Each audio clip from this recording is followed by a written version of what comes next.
Estamos aqui reunidos hoje para mais um Equilíbrio Cast, esse de número 13, com uma super convidada. Ela esteve aqui, está aqui em Rondonópolis, né, para fazer algumas gravações e lógico que nós não poderíamos perder a oportunidade de ter esse momento com ela. Né? Ela é supervisora da Ponto de Equilíbrio e é com muito prazer que nós recebemos hoje a Thaís. Prazer, tá? Muito bom estar aqui com você. E gostaria que você se apresentasse, porque ela tem um longo currículo, né?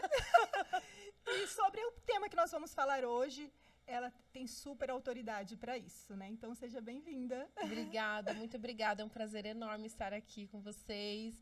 É uma equipe que eu tenho um carinho gigantesco e ver vocês avançando e crescendo me deixa muito feliz. E ela está sendo generosa, tá, gente? Não é tudo isso.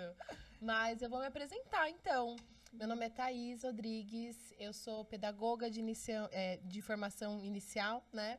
Tenho especialização em psicopedagogia, em educação inclusiva em ambiente escolar. Sou analista do comportamento, mestranda em educação e durante alguns anos aí eu passei pela sala de aula, fui AT, fui coordenadora, sou supervisora. Hoje eu tenho uma clínica que a gente atua majoritariamente com crianças com síndromes raras e trabalho também em paralelo aí com supervisão, mentoria para outras equipes e profissionais. E a grande paixão da minha vida, o meu assunto de maior interesse é sempre relacionado à inclusão e educação, e é sobre isso que a gente vai falar um pouquinho hoje, né?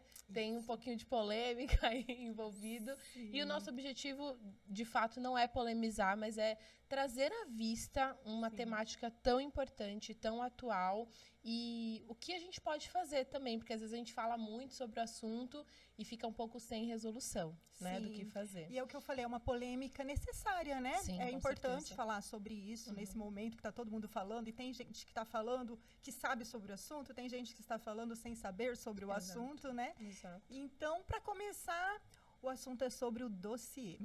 O dossiê da aba, né? O que vem se comentando muito. E a Thaís vai estar aqui, está aqui para explicar para a gente o que é esse dossiê. Né? Por que está rodando tanto essa polêmica sobre esse dossiê da aba? Perfeito. Vamos começar do começo, então, Isso. né? Esse dossiê foi escrito, foi feito por algumas instituições relacionadas diretamente ao autismo. E são instituições que tem autistas pertencentes a ela. Então, tem muita instituição que fala de autismo, mas não tem autistas lá representando. Essas instituições, infelizmente, têm. E por que eu digo infelizmente? Porque tem um peso maior. Eles estão no lugar de fala deles, então o que eles falam vai e merece ter um peso maior, né? Porque eles estão vivenciando todas as coisas que eles vão falar ali. E, basicamente, esse dossiê é como uma denúncia, digamos assim, à terapia aba, tá? A gente não vai colocar link do documento, não vamos divulgar, não vamos falar nome, porque o objetivo não é divulgar ainda mais. Eu quero que quanto menos pessoas puderem ter acesso a esse documento, melhor, né? Mas, basicamente, ele vai trazendo ali o quanto o modelo de terapia aba como um todo, ele é um documento que fala de forma geral, ele é manicomial, um sistema manicomial. E é pesado ouvir isso, né? Quem já estudou, quem já viu coisas relacionadas a manicômio, sabe o quanto as pessoas sofriam lá dentro. É um sistema que privava eles de ter o direito mínimo, que é o direito de ir e vir, privava de condições básicas de saúde, de higiene, enfim, é horroroso. E eles usaram esse termo intencionalmente. Não foi um termo usado, tipo assim, ai, não tenho muito o que colocar, acho que esse aqui se enquadra. Basicamente dizendo que a terapia aba tem um sistema manicomial em relação a fechar esses indivíduos em instituições para ensiná-los, em relação a privar os autistas de terem características autísticas e também em relação à forma como trata, podendo gerar traumas, né?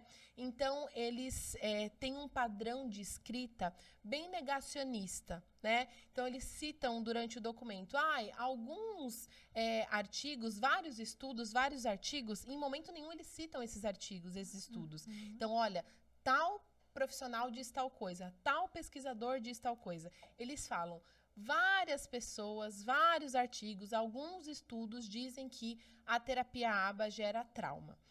E aí é importante a gente separar uma coisa, né? Vai ter profissional incrível e profissional porcaria dentro da aba? Vai. Vai ter dentro da psicanálise? Vai. Vai ter dentro da pedagogia, dentro da advocacia, dentro da arquitetura? Vai ter profissional bom e ruim em todo lugar. A questão não é a base filosófica dessa formação que vai ser o responsável. Talvez algumas sim, eu vou tomar cuidado em não generalizar, que talvez alguma base filosófica gere mais prejuízos de fato, né?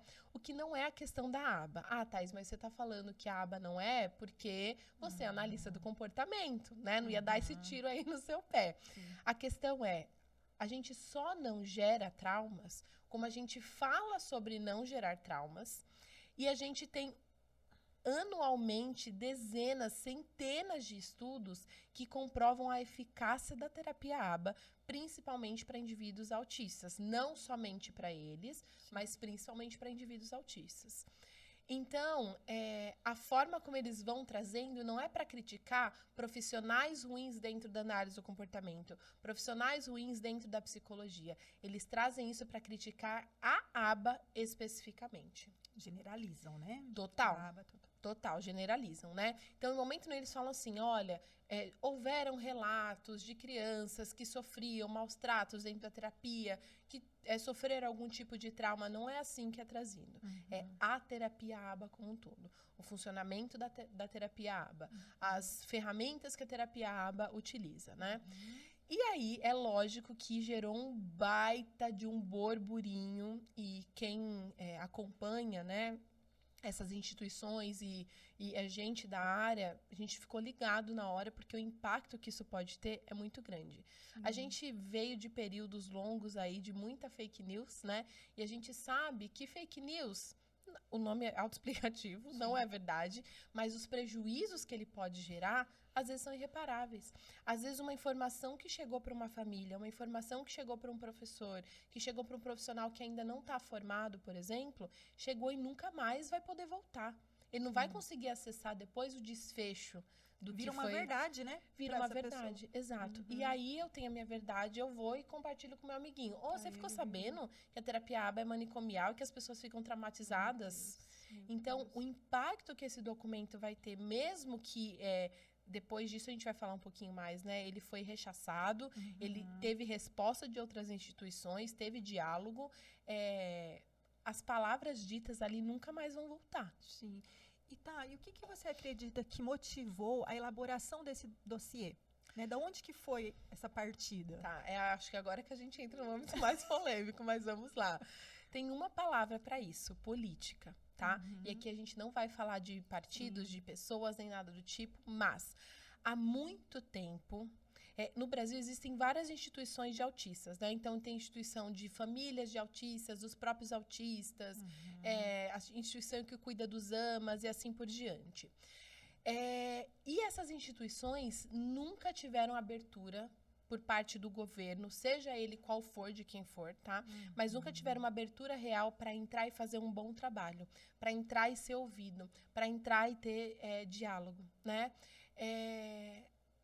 Mas essas instituições em específico que escreveram esse dossiê, basicamente saíram para tomar cafezinho com quem importava, né, em relação à educação e saúde, etc. Então, essas pessoas acabaram tendo acesso a algo para elas. Então, esse dossiê saiu agora, mas as discussões sobre isso não são de agora. Tem mais de ano que eles vêm falando sobre isso, que eles vêm negando coisas em relação à aba, que eles vêm fazendo parcerias com pessoas que têm um poder importante, exercem um poder importante em relação a isso. E aí, só para você ter um exemplo, tá? Para a gente ir fechando essa parte do ponto específico.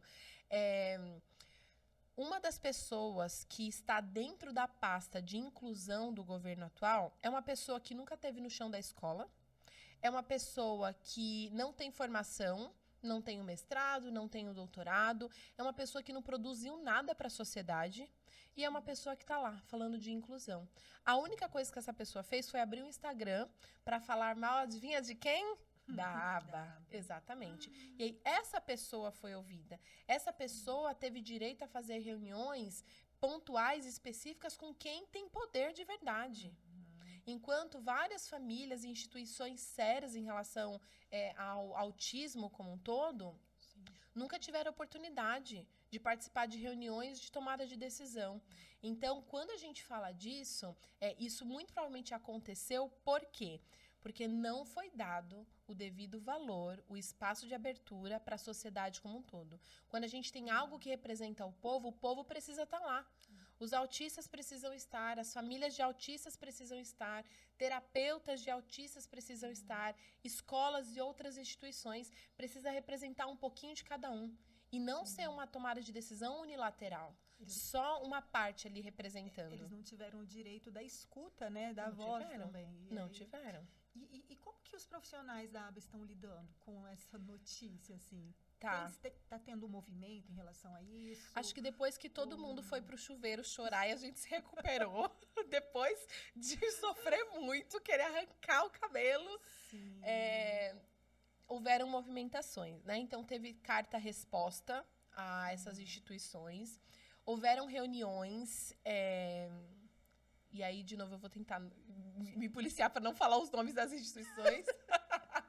Mas uma das reuniões que teve para dialogar sobre isso, chamou só a galera que defendia o dossiê.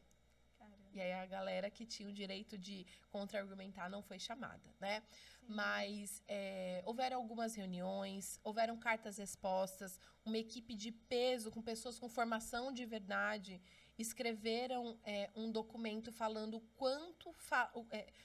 como foi falaciosa a escrita desse dossiê, mostrando base científica de verdade com dezenas de referências científicas, referências bibliográficas, para que eles pudessem acessar depois. Então, a nossa reação, primeiro, foi um pouco de desespero, realmente, principalmente enfrentando tudo que a gente está enfrentando, com essa crise dos convênios, como algumas pessoas têm nomeado, a dificuldade de acessar uma intervenção de qualidade, né?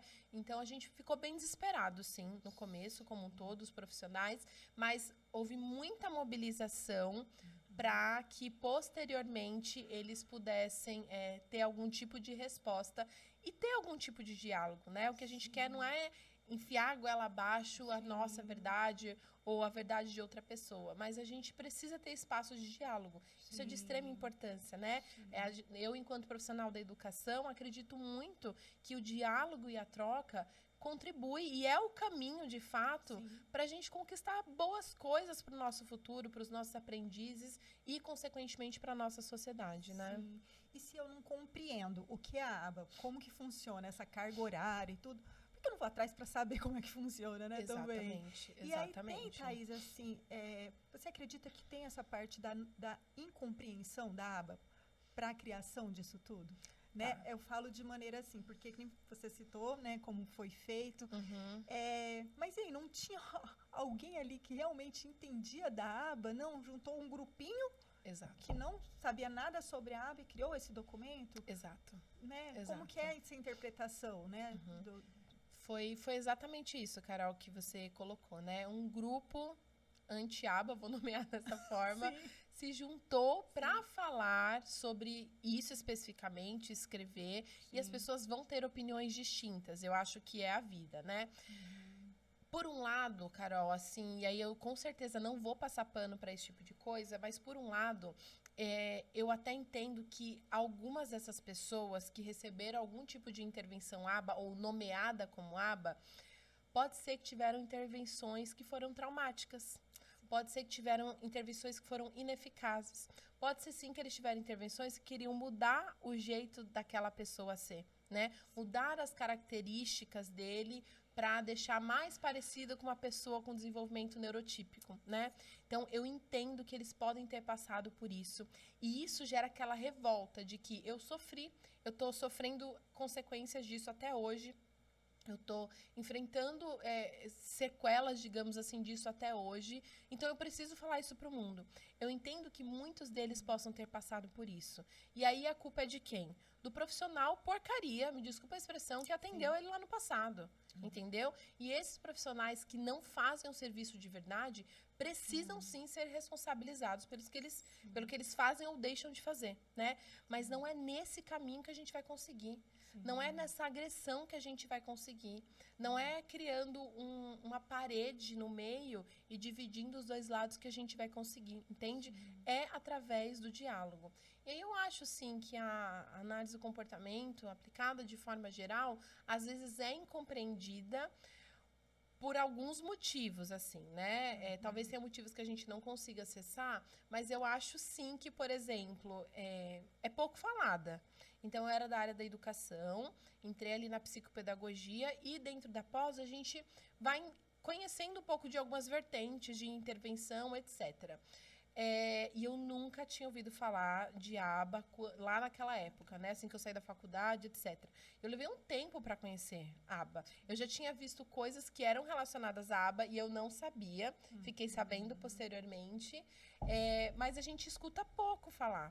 Então, acho que é incompreendida por não escutarmos muito.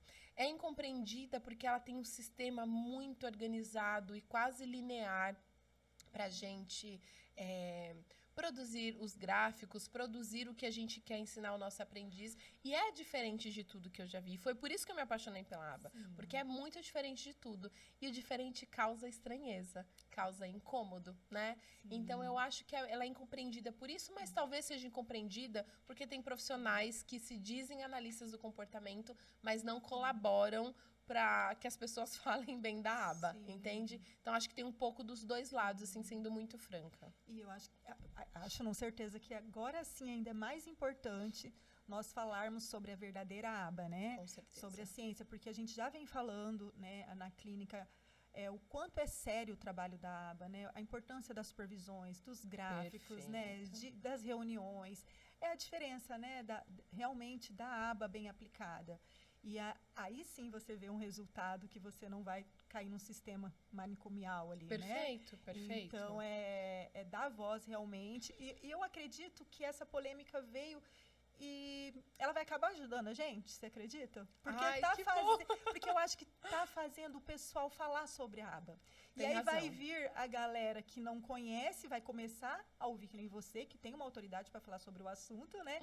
E vai falar a verdade da aba e isso eu acho que de alguma maneira vai chegar.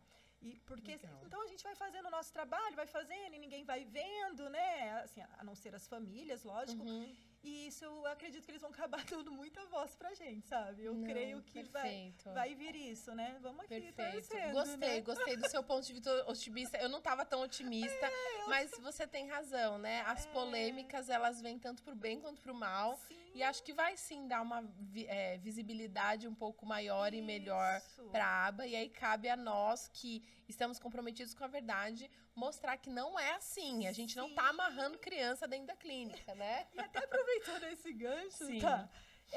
O que você daria, não sei se não é de esclarecimento para esse método que a galera acredita que ele é opressor com as crianças, né? Com os adolescentes, né? Para essas críticas que estão vindo falando dessa opressão, né? Que bem ou mal amarra, fica não sei quantas horas.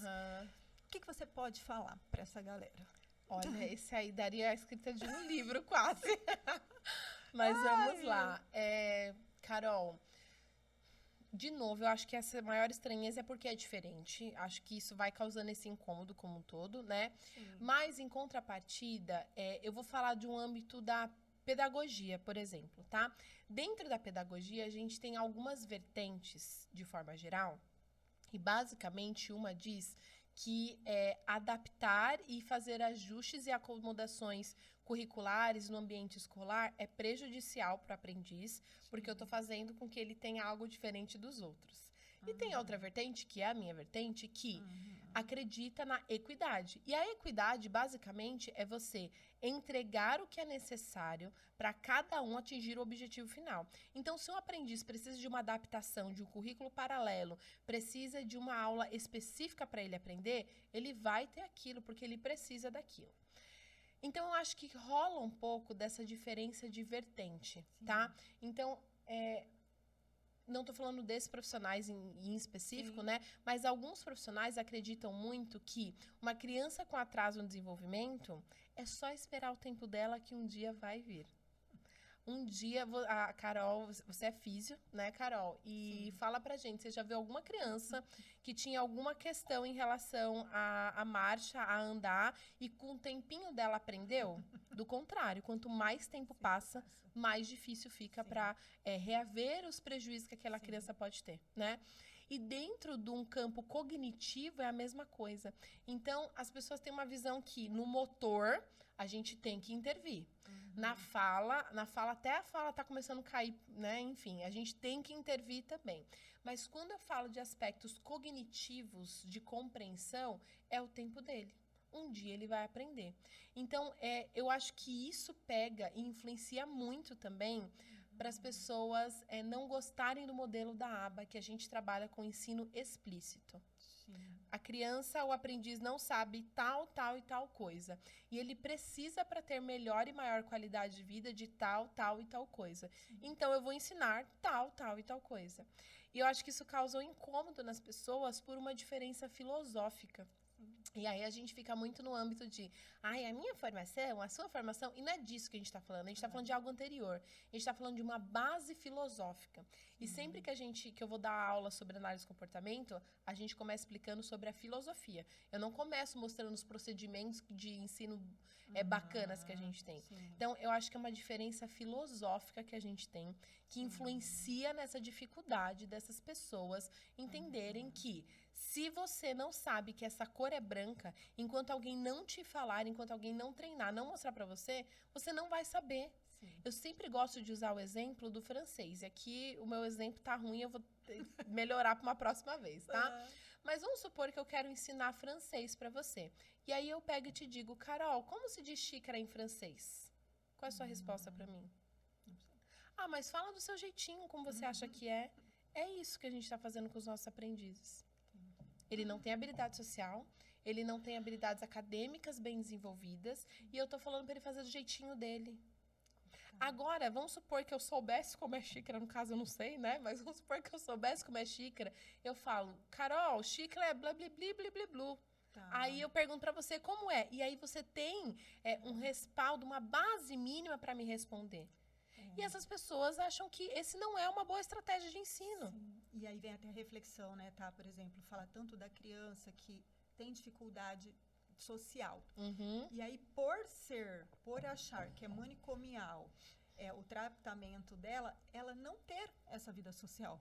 Porque não é muito melhor ela ter essas terapias para ela ter... Aí sim, a gente pensando na individualidade dessa criança dentro das terapias, para dar um mínimo, sendo que a gente sabe que pode muito mais do que um mínimo, para aí sim, né, eu acho que é essa reflexão também, porque por que não, é muitas horas, e o ideal, então, o que seria?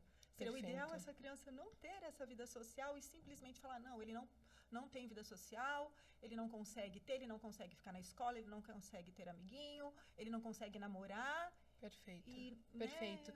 E eu acho, Carol, que assim, as pessoas que não conhecem, as pessoas que não estão lendo, que não estão estudando, eles acham que são 40 horas sentado numa mesa, igual nós duas estamos aqui. E dá-lhe instrução, dá-lhe terapia. E não é assim que funciona.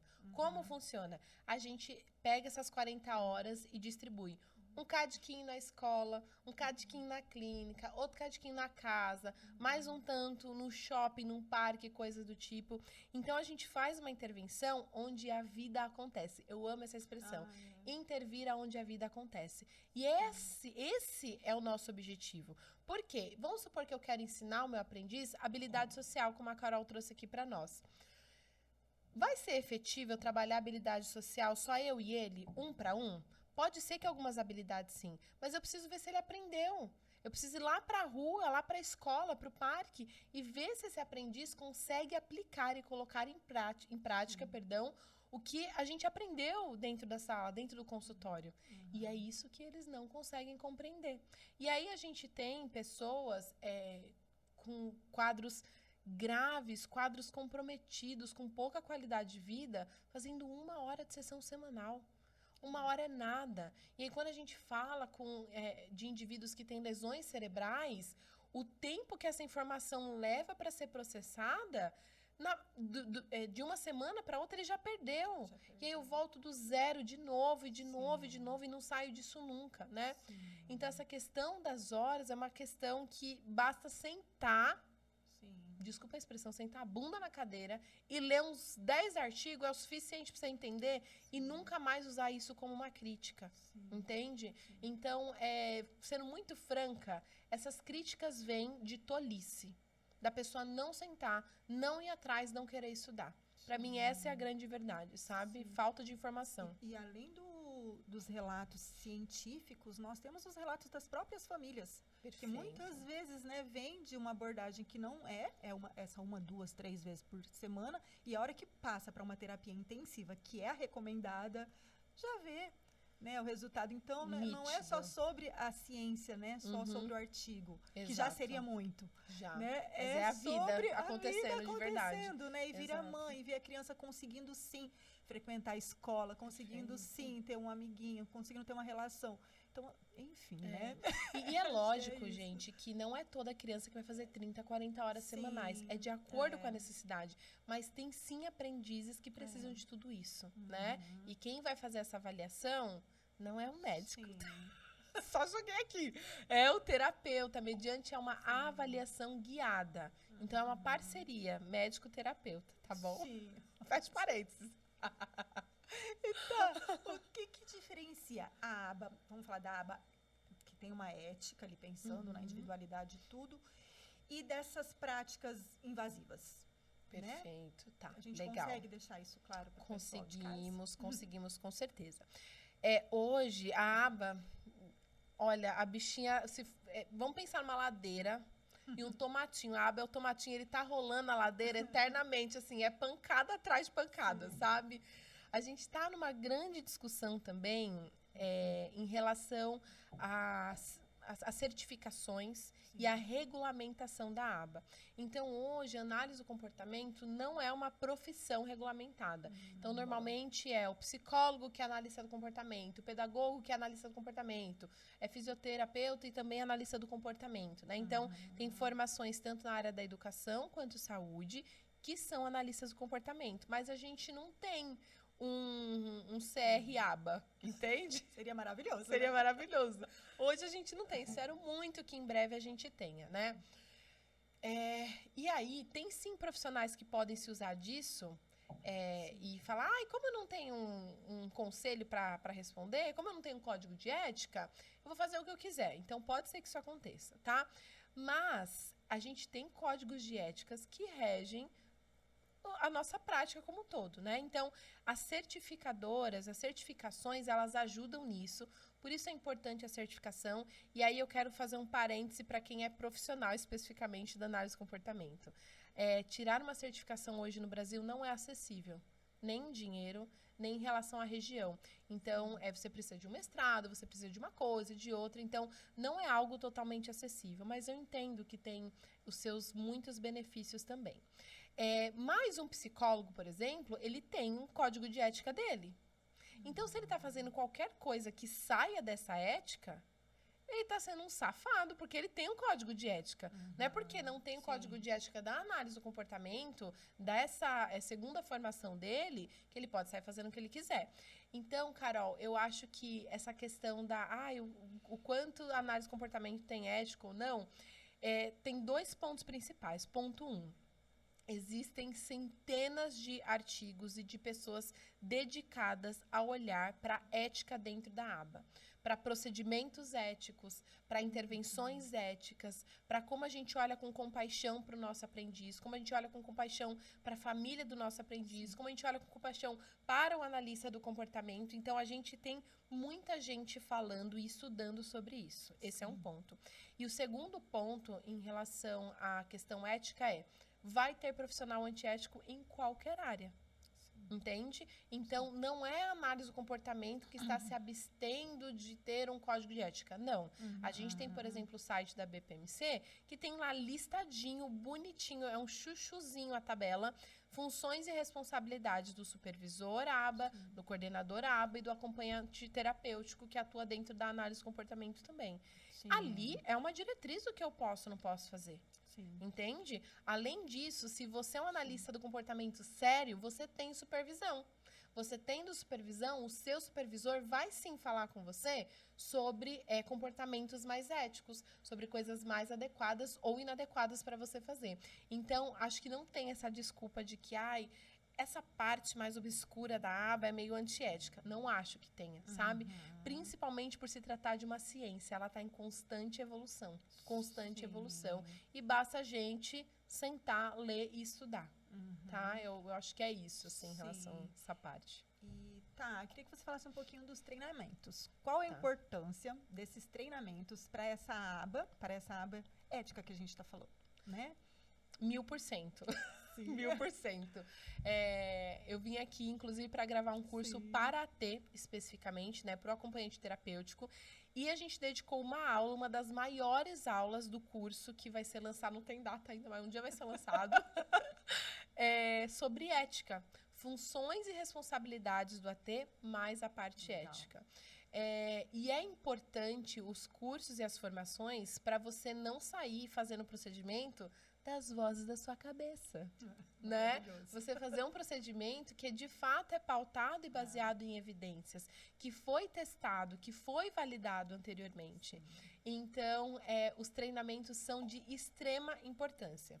Não só para o aplicador que está ali na linha de frente, todo dia, ralando, indo atrás, mas para o coordenador, que é um planejador de intervenção, e para o supervisor, que também é um planejador de intervenção, mas é quase que um gerente geral, digamos assim, dessa equipe, né?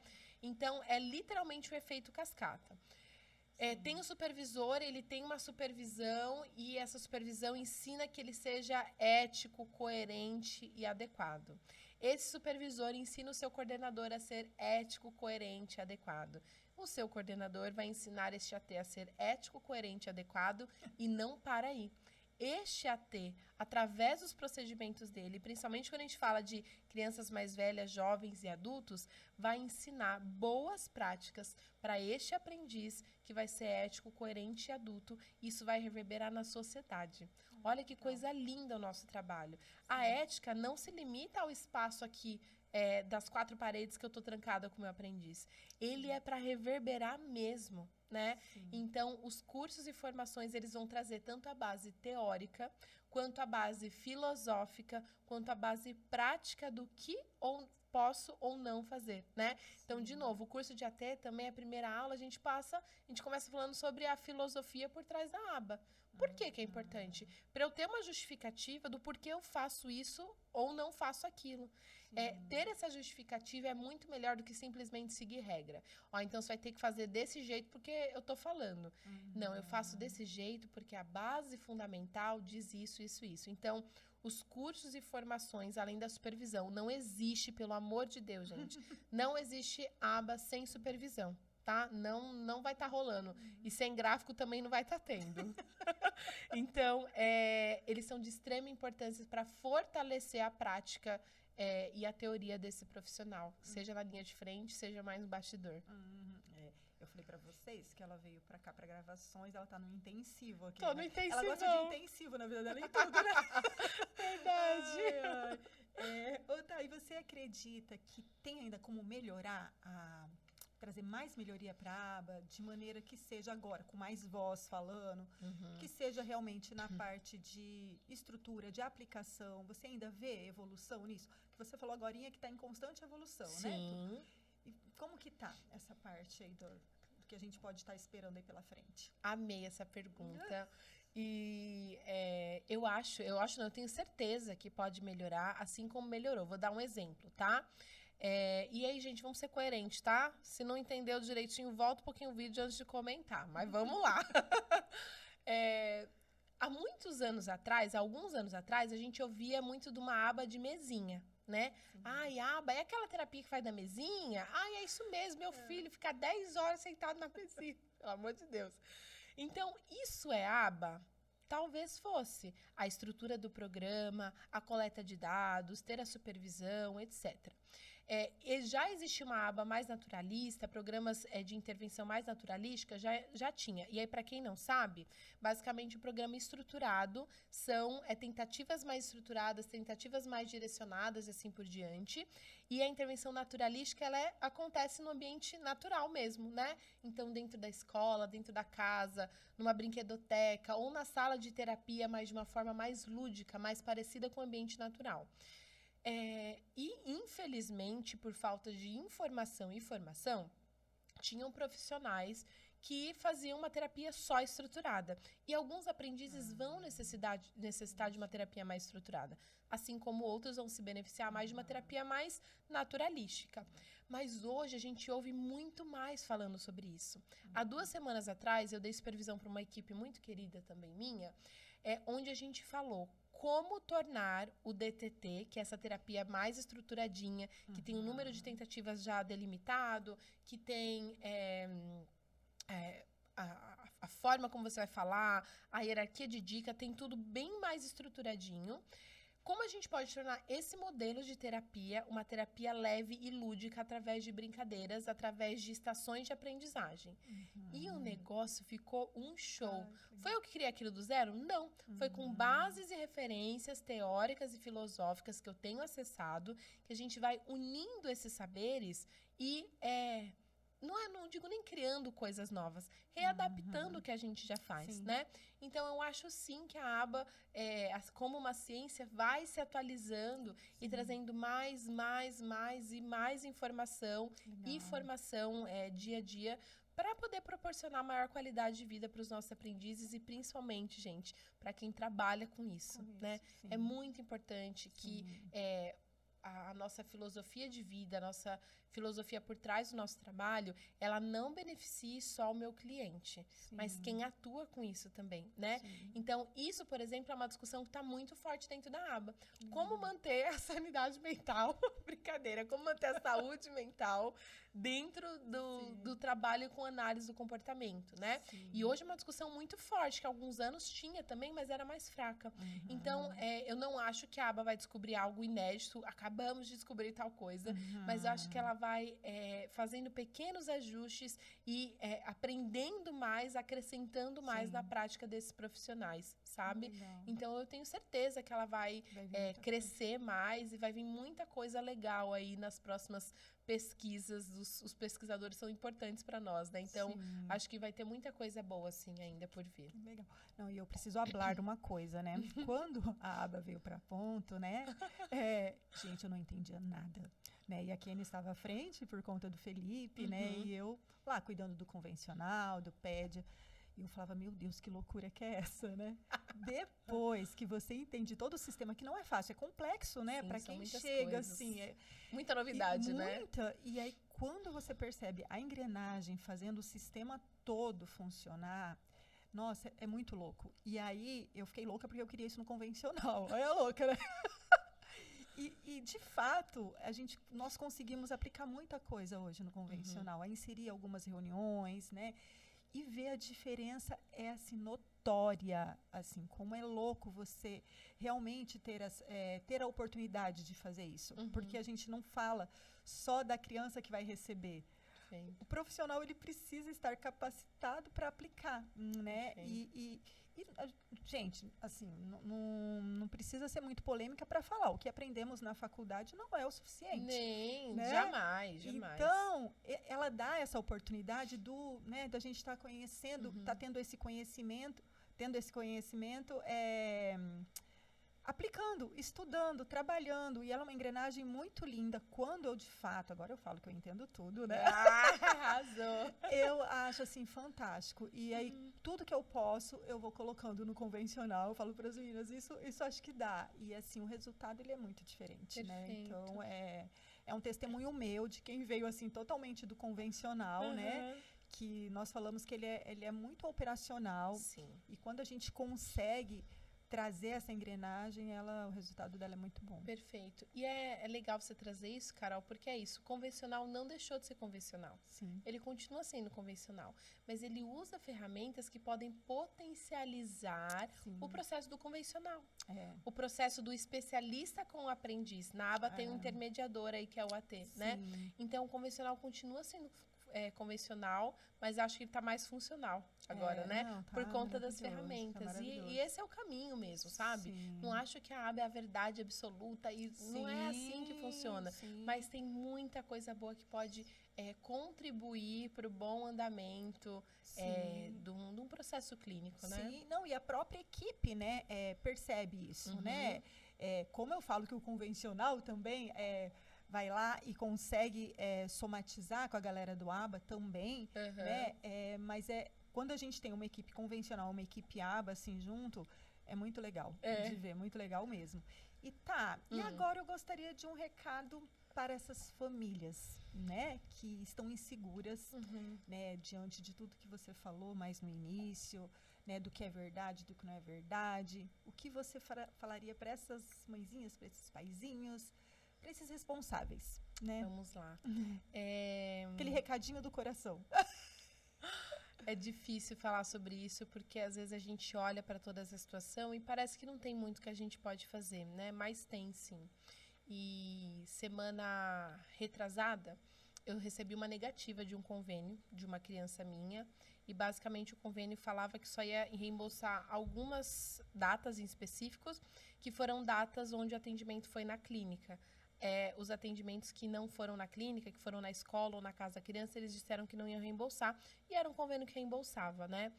E a justificativa deles era que o atendimento não foi clínico e o modelo de terapia, psicoterapia ABA, enfim, como eles nomeiam, é um modelo clínico, né? E aí eu achei engraçado, porque calhou muito com esse período de discussão do dossiê, que eles falam que a aba é um sistema manicomial, mas quem está obrigando a gente a deixar as crianças trancadas não é a aba, né? E foi muito difícil, a família ficou muito triste, muito chateada, chorou, falou, Thaís, o que a gente vai fazer? O nosso filho vai ficar sem intervenção e ele precisa, né? E aí eu sentei com essa família e falei, olha, a gente vai ter que fazer o que estiver ao nosso alcance. E o que está ao nosso alcance hoje? Falar dos benefícios que a aba trouxe, dos benefícios que a boa equipe do seu filho, da sua filha, trouxe para o seu filho, né? Trouxe para essa criança. Então, falar nas redes sociais, manda carta para instituições de peso, falando, olha, meu filho era assim, assim, assado. Tipo um testemunho mesmo, sabe? Sim. Oi, meu nome é Thaís, tenho tantos anos. Uma carta aberta. Exatamente. Então, mandar carta para essas instituições, contando tudo o que aconteceu. Meu filho não tinha isso, era assim, assim, assado. Hoje ele conseguiu conquistar tal e tal coisa. Hoje ele tem autonomia para viver a vida dele, para acessar o que lhe é de direito. Conversa nas escolas dos seus filhos, né? Contando como foi. Coloca a cara na internet, divulga. Bata de frente em relação a fake news, né? Não deixe que isso passe. E quando o convênio der esse tipo de negativa, vai atrás do convênio também. Vai atrás dos seus direitos. Faça denúncia na ANS. Eu vou mandar para vocês deixarem aqui depois um guia, um passo a passo, onde a gente pode fazer denúncias da ANS. Tanto em relação a práticas abusivas do convênio, por exemplo, quanto em relação a práticas abusivas de outros profissionais. Certo? Então, denunciar profissionais que estão fazendo práticas abusivas, práticas traumáticas, é também uma forma da gente começar a separar o joio do trigo, né? Então, quem está fazendo direito é essa galera aqui. Esse aqui não faz. Faça a denúncia, vá atrás disso, não tenha medo. E eu sei que dá medo, né? Do filho sofrer alguma coisa, de você sofrer alguma coisa, mas faça as denúncias, fale quando estiver tudo bem, divulgue os benefícios que a aba trouxe para vocês. E tem uma galera se juntando para poder fazer uma conversa, uma assembleia de verdade, para poder falar, para poder ter os representantes em relação tanto de um lado quanto de um outro, tanto profissionais, quanto família, quanto pessoas autistas também, para falar sobre tudo isso. E a gente precisa divulgar. Eles estão lá divulgando os absurdos deles, né? Essas mentiras infundadas. E a gente está aqui, igual uns pintinhos molhados, morrendo de medo. Então, a gente tem que colocar a cara para fazer. Quando a gente pensou, né, Carol, em falar sobre esse tema, é um tema que eu gosto, mas dá medo. Sim. Dá medo de vir Sim, colocar nossa carinha aí, né? um espírito de porco comentar depois e falar um monte de besteira do que a gente falou aqui, né? E aí, como a gente vai combater isso? A gente vai combater com a ciência. Então, se alguém vier falar besteira... resultado, né? Exato, a gente vai combater com ciência. E consciência e consciência, né? Com consciência mesmo. Sim. Então, acho que esse é o caminho para as famílias. Denunciar o que está de errado. Não se calem, pelo amor de Deus. Dá para fazer denúncia anônima também. Não se calem em relação a isso. Não se calem quando o profissional for um bom profissional, quando seu filho, sua filha avançar e aprender determinadas coisas. Conta a sua história, conta na internet ou conta para sua família se você não quer se expor, conta na escola, conta quando você estiver na fila do mercado lá esperando chegar a sua hora de fazer a compra, né? Divulgue a informação, porque eles estão divulgando mentira. E mentira, fake news, a gente combate com verdade e ciência.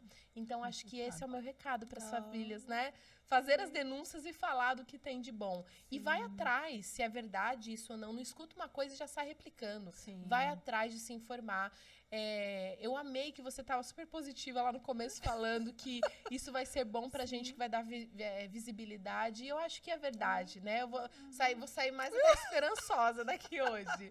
Eu acho que esse vai ser o caminho mesmo, né? Mas a gente não pode se calar. Não pode cair no esquecimento esse tipo de coisa. Sim. Ai, que linda! Obrigada, Tá. Imagina, eu que agradeço. E eu tenho certeza que, como nós falamos, que o assunto era polêmico, mas que a Thaís contribuiu com conteúdo, né? Muito informativo para vocês.